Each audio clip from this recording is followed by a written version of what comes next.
This is Pet Life Radio. Let's talk pets.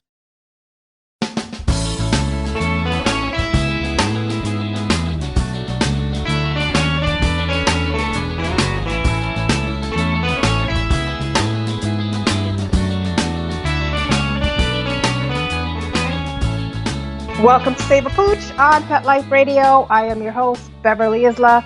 Thanks for tuning in. Today's show is all about dispelling the myth around having a special needs dog. And unfortunately, dogs with special needs are often surrendered or seen as not adoptable because it requires time and attention that many cannot afford or want to do. So our special guest today will share her insight on why dogs with special needs can bring just as much joy as other dogs and are very much adoptable. Cathy Symons is an author, a veterinary technician, and certified canine rehabilitation practitioner from Massachusetts, who is an advocate for blind and visually impaired dogs. When we get back from these messages, we will have Cathy jump on.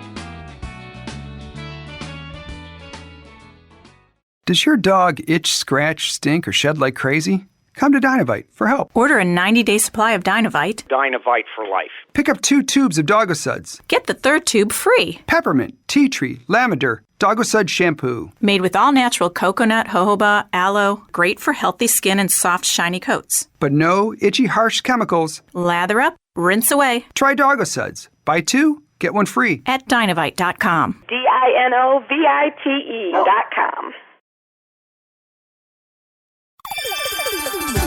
Let's Talk Pets on PetLifeRadio.com.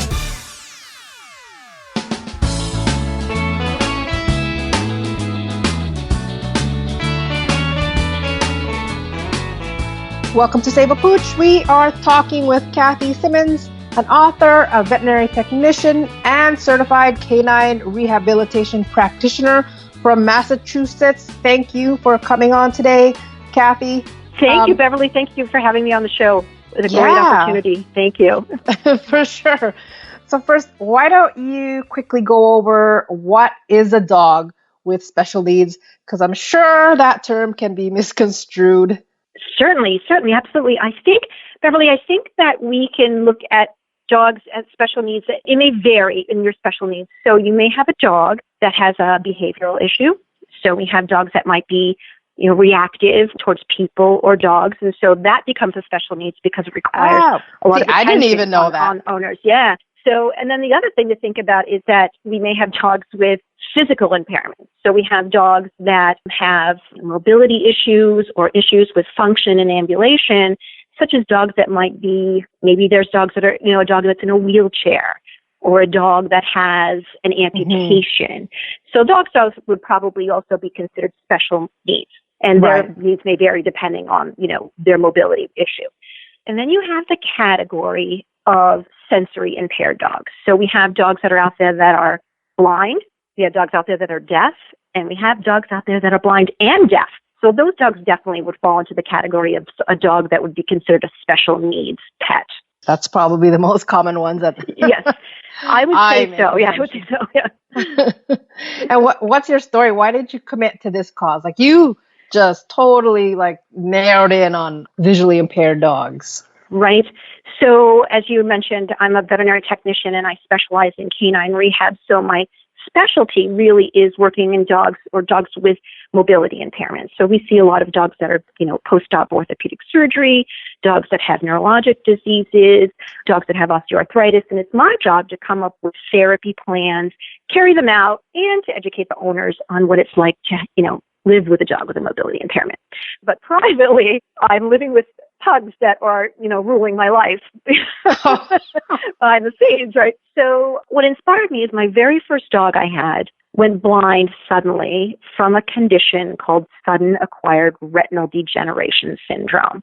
And this happens very quickly. Dogs can lose their vision in 24 hours or over several days. It happens very quickly. And so I had this pug that was a very bold, very confident. I mean, if you've seen pugs, you know what I'm talking about. Confidence, funny, just a really bold guy. And after he went blind, he lost that confidence. He was withdrawn. And I thought, I've got to come up with a plan here for him to not only get his life back, but to get that love of life back, get that spark back. So I started documenting things that I was doing with him. So I started working with his confidence and teaching him how to map his environment and doing some positive training with him and helping him develop problem-solving skills. And that really brought him back to, this bold little guy. And I thought, wow, how long did that take? Poor guy. It took a while. I would say a good 6 months of working with him, and training him and getting him to understand, I got this. So I'm going to show you that in a positive way. I'm going to show you that I'm the leader and we're going to do this together, right? Mm-hmm. And he really responded very well to that. And so I documented it, and that's what inspired me to write my first book, Blind Devotion, Enhancing the Lives of Blind and Visually Impaired Dogs. So I thought, I've got to help. This is an area where, as a technician, I could be so much more helpful to clients who are going through this and have a resource for them. So it was sort of, it was ingrained already in me to teach clients about their dogs' mobility impairments. And now I'm like, I've got to tell you how great blind dogs are.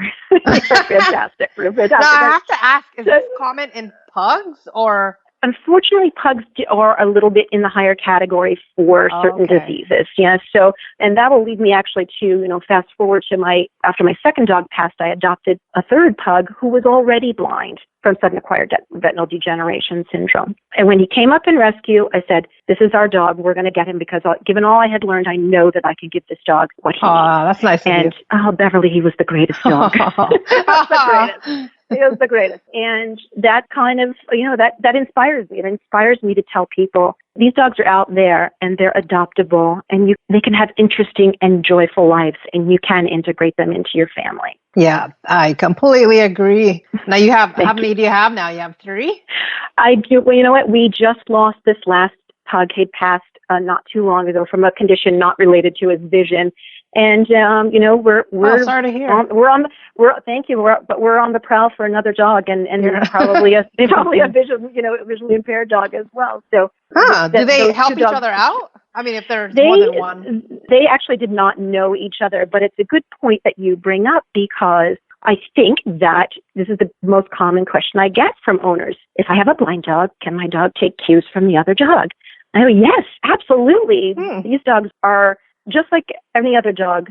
They're looking or listening for cues, and they can get them from people, and they can get them from dogs in the house, or maybe even the cat in the house. So they want these cues. And if these dogs get along and they're getting along together, then they can absolutely take cues from each other. So that's probably the most common question I get with blind dogs.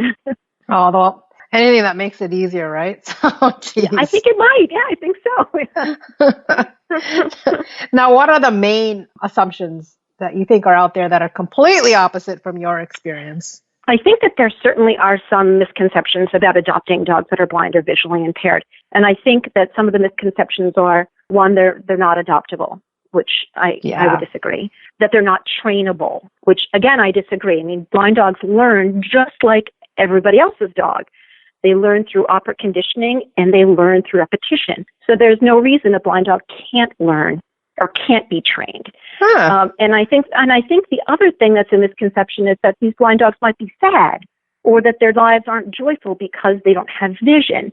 And that's also not true. If we think about how dogs interpret their environment, it's all through olfactory. It's all smell, right? So that's a large portion of their brain is smell. So that's how they get information about people and other animals and their environment.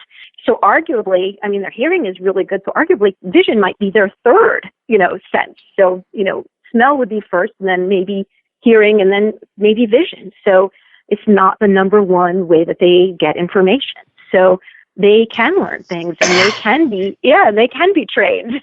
Wow. So how would you train? What would be your technique for, I don't know, like training how to sit, like something they would usually use their eyes for? Right. Yeah, exactly. Because you're going to use a hand signal. You can do lots of things. With my first dog, I used clicker training because I really like a positive style of training. So, I would, when my dog would sit, click, get a treat. And then he goes, hey, I'm going to repeat that behavior because when you sit, you get a cookie. So, and the other thing you can use is touch cues. So when your dog starts to sit, you can also, put maybe a one-finger touch maybe on their rear end or a little swipe on the, thigh, and They're going to start to learn the association between the touch cue and they're like, oh, I touch, I sit, I get a cookie. I'm going to repeat that behavior. So Gotcha. They can learn. Yeah, they can learn. And they're smart. But how about if they have both visually impaired and hearing? That becomes a little bit more effort, certainly, because you have a dog now that has two sensory impairments. And again, they can learn. And you'd probably, my first inclination would be teaching these dogs touch cues. This touch means, sit, this touch means down. And that does take a little bit of effort. But again, these dogs, I think they want to learn. They want to communicate. They want to have predictability. They want to know what's going to happen next. And they want to have, cues about what's going to happen next. So I think that is possible to train a visually impaired dog and a deaf dog as well. For sure. That's awesome. It's going to take a little more effort. I bet. But it can happen, yeah. Wow. And what advice can you give to those looking to adopt a dog with special needs? Well, I think that if you're going to adopt a dog with special needs, then you really need to do your homework. So you need to find out what that dog's needs are. So if you have a dog that you're thinking about adopting that maybe has cataracts, well, then we need to find out, is this going to require medication? Is this going to require eye drops? Is this going to require multiple veterinary visits? And we also need to learn how to create and maintain a safe environment for that dog. You really need to do your homework and make sure that you are able to meet those needs for that dog. And if you are, then great. That might be a great match for your family, but you really need to do your homework first. For sure. Well, I'm pretty sure if they're even considering that route, they probably have, hopefully. Yes, exactly. Yes, exactly. In your experience, like I know with me when I used to foster dogs and I would talk to the rescue organizations that I'd be working with, they tend to keep special needs dogs in forever foster homes. And I just always wondered why. Yeah. This is, first of all, let me just say how much respect I have for people who do rescue, transport, and shelter work. It's tireless. There's always a dog once you get a dog out, there's always a dog that's going to come up behind them. And I know that these people work tirelessly, and sometimes it's thankless, and they work tirelessly to get these dogs adopted. Now, I guess what I would like to say is give these dogs a chance. Just like any other dog, I think they deserve to have that chance. But you're right. I think it takes we have to do our vetting and make sure that we get the right family and the right person and the right match for those dogs. But, if they could just get a chance, just like everyone else, I think that it's possible. I think it's possible to home those dogs. Absolutely. Now, we're just going to go on a quick break and we'll continue talking with Cathy. Sit. Stay. We'll be right back after a short pause. Well, 4 to be exact.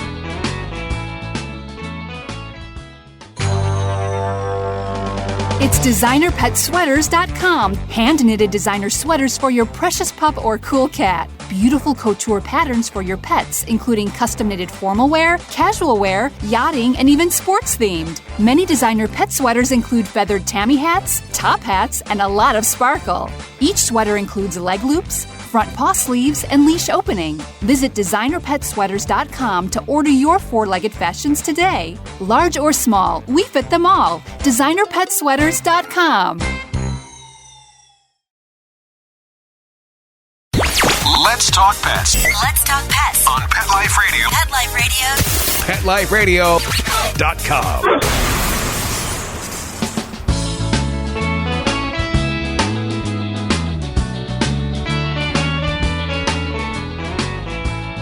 Welcome back to Save a Pooch. We have Cathy Symons on today talking about dogs with special needs and the myths that come with it. I know we started touching about this before the break, and I know rescue organizations simply can't take in all the dogs. So many choose the ones that are deemed to be adoptable. And you did start giving advice on what rescue organizations can do, on who, or at least the rescue organizations who may feel they can't take in a special needs rescue dog because they think it may not be adopted.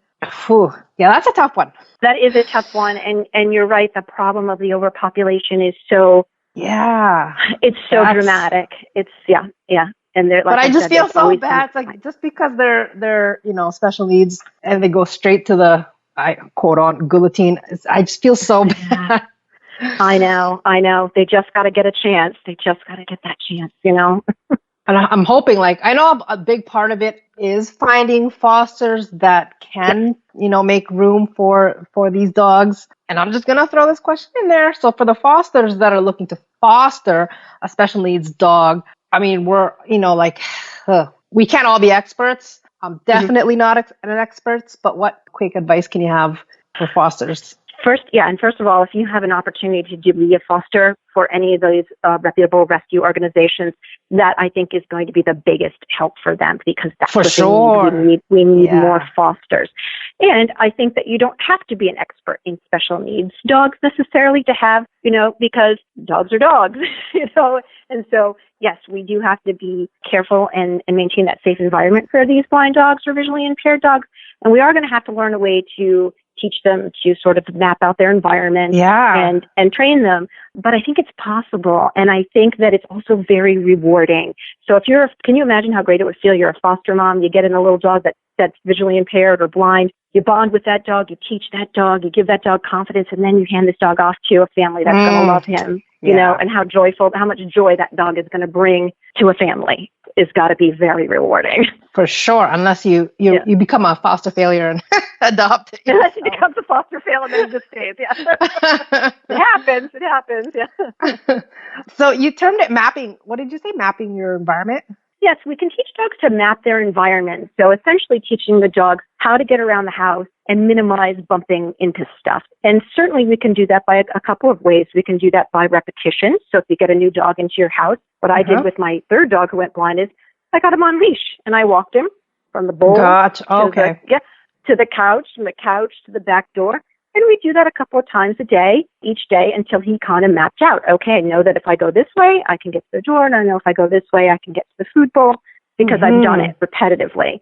And so I got to be careful. Don't leave things, in his path and so forth. You can also do a little bit of you could do a little bit of scent marking with some, pre-scented location markers. I believe they're called tracers. Now, you can put them on things and the dog starts to associate the scent with the object that it's attached to. So you can give them it's just another trick in their bag to give them a chance at olfactory success. You know what I mean? Yeah. Finding their way back to the source of the smell. Just be cautious when you use those because airflow is a significant factor in using scent markings or scent locations. So usually I tell people to put them in an area where there's minimal airflow so the dogs can track that scent right back to something.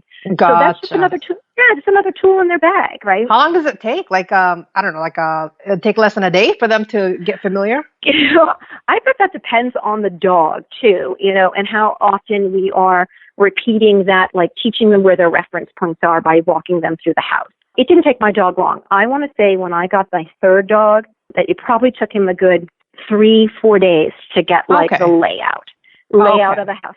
Now he still bumped into stuff, here and there because he's blind, but he got it down. He knew where to get the food and water. He knew where the kennel was. He knows where the back door is. And for me, that's all I really need. I need him to be able to move safely throughout the house and then be able to alert me at the back door that he has to go to the bathroom or that he needs water, or he's like, I'm done with you, I'm going in my kennel. For sure. Exactly, because in his kennel. So I don't need him to run a marathon. I just need him to be able to safely navigate, the house. And so that's it. That's all I'm looking for. Yep. Well, that's good advice. Very, very good. Thank you. Now tell us about your last book and what it can teach readers. Sure. The book I most recently published is a children's book. And it's loosely based on my dog's, the third dog, Digger. Watching Out for Digger is the name of the book that I wrote for children because I thought I really need to be teaching children about animals with disabilities. And I think that what we're teaching them when I read them this book is that I want them to have empathy and compassion for living creatures, right? And I want children to understand that just like people, dogs come in different shapes and sizes and colors. And just like people, some dogs are blind, some dogs are deaf, and some dogs are in wheelchairs, but they all have value. So I want the kids to know and understand that. And my biggest hope, of course, is that it translates to the way we treat each other, with compassion and tolerance. But and that was my hope. I think it starts there with these kids. The more people we can educate for sure and get out there publicly and let them know that this is possible, I think that that's going to increase the likelihood of these dogs getting adopted. For sure. I always thought that animal cruelty really does start with the young ones. It starts with the children. So that's, yes. Yes. And they're open to it. They're open to it. They love it when I read the story to them. They, no kid has come to me and said, "Oh, that dog is fine. That poor dog." They're like, "No, this is great. He's having fun, and and we have fun." So they're open to it. Awesome. Good for you. And I wish your book the best and spreading compassion with the children. So before we wrap up, though, what encouragement can you give for those considering surrendering a dog with special needs for reasons, whether it be finances, time? Yes. Yep. Yeah. Well, what I might suggest is if you're having trouble with finances and your dog is, the first thing I would do is reach out to the veterinary community and talk to your veterinarian. Do they have payment plans that we can use, that we can set up at our veterinary office so that we can get our dog's medical needs met, but also maybe pay it off a little bit at a time? Check with your shelters for things like low-cost spay and neuter, vaccine clinics, microchip clinics. There are organizations that will help people with financial relief for their dogs. The one I can think of off the top of my head right now is redrover.org. And they help. They can help people. Yep. And they help people with their finances, with medical expenses. And check with and if it's a time thing, then reach out to the pet sitting community and the dog walking community and see if there's somebody who can assist you. For sure. During the day, maybe take your dog out for a walk. Now, the thing I think is important to get across is that if you need to surrender your dog, then you also need to do your homework here. The thing we never want people to do, Beverly, you know where I'm going, is try to rehome their dogs. Try to rehome their dogs through the Want Ads or Craigslist or something like that. Yeah. You want to find a reputable rescue organization. So that means doing your research, talking to the rescue group, find out what they're all about, talk with them, meet with them, find out what their vetting process is for potential adopters, find out if they do home visits, and also find out if they have a policy. If it doesn't work out, can that dog come back to that rescue organization? Yeah, that's key. So it's key, and we want to make sure, because that's going to give us the best chance of success for placing this dog with a family that's going to be able to provide his needs and have him in their home and incorporate them in their family and keep them forever. So make sure you do your homework on your rescue organizations and don't rehome your dog through Craigslist. Don't do that. We'll just re-emphasize that last part. Do not, please do not do that. There are a lot of really great, reputable rescue organizations out there. So just do your homework. Thank you so much, Cathy. Bless you. Thank you, Beverly. Thank you for your valuable insight. We are out of time, so please do check out her work at blind-devotion.com and her books, which are listed on Amazon. Are they also on your website? They are, yes. Perfect. So do check out her work. Amazing, amazing. Thank you to our guest and our show producer, Mark Winter, for making the show possible. If you have any questions, comments, or ideas for a show, please email me at beverly@petliferadio.com. So until next time, spread animal compassion. Let's Talk Pets, every week on demand, only on PetLifeRadio.com.